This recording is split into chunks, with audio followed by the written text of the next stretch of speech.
Hello YouTube, what is up? Sorry I ended up doing this video 2 days later than the actual anniversary. I just forgot about it. I was gonna do it last night, but I was just so busy. I just need to work on remembering things. So, sorry I forgot to do the episode on the exact day of the 30th anniversary of the Game Boy. Let's just forget about it, and let's just pretend like I'm filming it on the day of the 30th anniversary of the Game Boy. So 30 years ago, as of now, the original Game Boy was released. The original Game Boy is one of the best-selling handheld video game consoles ever. It outsold competitors like the Atari Lynx and the Sega Game Gear. The Game Boy is probably my favorite handheld video game console, and we want to wish it a happy 30th anniversary. We will also talk about the Game Boy a bit in this video, so let's begin. So, as good as the Game Boy is, it does have some flaws. We all know the biggest one. There is no backlight. Despite there being no backlight, they still manage to outsell the Atari Lynx and Sega Game Gear. Yeah. Though there's no backlight, since there's no backlight, the screen is hard to see. You can't play it in the dark. You have to have, like, a light if you want to see it better. The original Game Boy, we all know that's the biggest flaw about the original Game Boy. The reason why the Game Boy outsold the Atari Lynx and the Game Gear, I think maybe because the Atari Lynx was too expensive. That might be the reason. I don't know the exact reason. I'll look that up later. And the Game Gear, I think maybe the Game Gear was expensive, but besides that, the Game Gear took 6 AA batteries, and people said that it had poor battery life. Now, I'm not sure if the Game Boy has a charger or not. I think the Game Boy Advance SP has a charger, and the Game Boy Advance SP also has a backlight, so now you don't have to get your system at a perfect angle just to see your game. Though, on the Game Boy Advance SP, there's no headphone jack. If you want to use your headphones on the Game Boy Advance SP, you'll have to buy an adapter, and you have to plug in the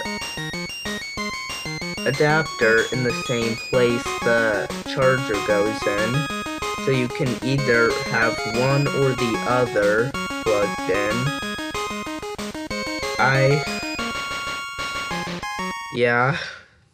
So, I think those are the only flaws about the original Game Boy. Now, I saw this Chinese Game Boy Color clone called the GB Boy Color. They could have gone more original with the name. It's a Game Boy Color clone, and it has a backlight. Now, yeah, so I have seen Game Boys that have been modded with a backlight.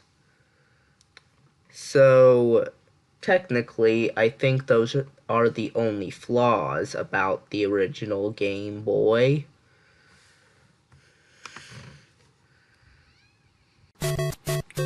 So now let's talk about similarities. The Game Boy, the original Game Boy, has some similarities with my favorite video game console, the NES. So there are some similarities between the Game Boy and the Nintendo Entertainment System. The first thing you'll notice right away that they have in common is that they have similar controls. The controls on the Game Boy are similar to an NES controller, and they have similar color schemes. And the cartridges are also a little bit similar. Well, the Game Boy cartridges are pretty small, but to me, they somewhat look kind of similar. And the Game Boy Advance SP also, and you already saw a picture of it, the Game Boy Advance SP also had an NES style,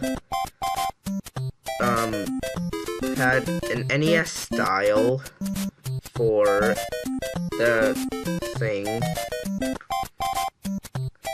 and in the early 2000s, Nintendo did the classic NES series for the Game Boy Advance, where they re-release some of the classic games from the NES and put them on GBA cartridges.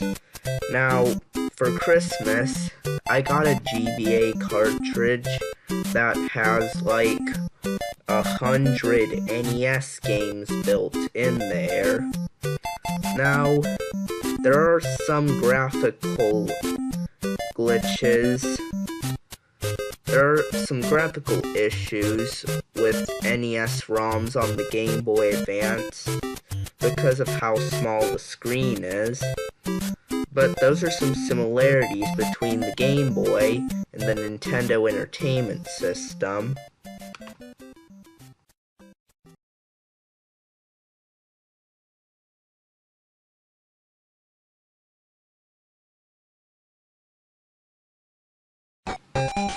Now let's talk about an accessory, the Super Game Boy.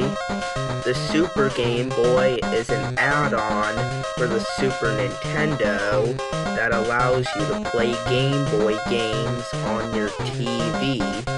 That was amazing back in the day. And now you don't have to angle the screen in the perfect position.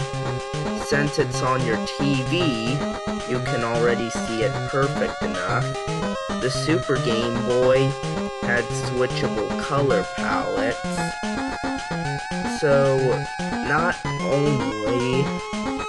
it was a big deal, not just because you could get more colors on it, but you could actually see your games because you could play your Game Boy games on the TV. That was cool back in the day. Now, there is a small difference in the pitch of the Super Game Boy, but in my opinion, the slightly higher pitch makes most of the games sound better on the Super Game Boy. So, technically, the Super Game Boy improves the way you actually play Game Boy games. There were a few Game Boy games that had special enhancements just for the Super Game Boy, and in Japan there was a Super Game Boy 2, though I don't know much about it. But now you're able to play Game Boy games on your TV. And in another video, we'll maybe talk about some good games for it. Though the Game Boy had a lot of cool series, like Super Mario Land and the Rockman World series. But in America, they called it the same titles as the NES games. Overall, in the past 30 years, the Game Boy has evolved quite a bit, though it took them a while to actually improve the screen.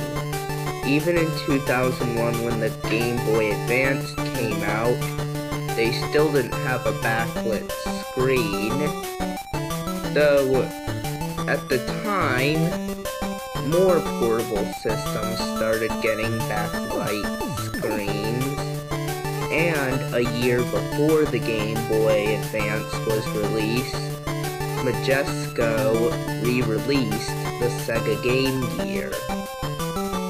But 2 years later, we finally get a Game Boy with a backlit screen. Anyways, we've learned so much in the past 30 years of the Nintendo Game Boy. The Nintendo Game Boy is probably the most famous handheld video game console, and we want to wish the Nintendo Game Boy a happy 30th anniversary, and I hope you guys enjoyed the video. If you did, give it a like, a comment, make sure to subscribe if you're new, and I'll see you in the next video. Bye.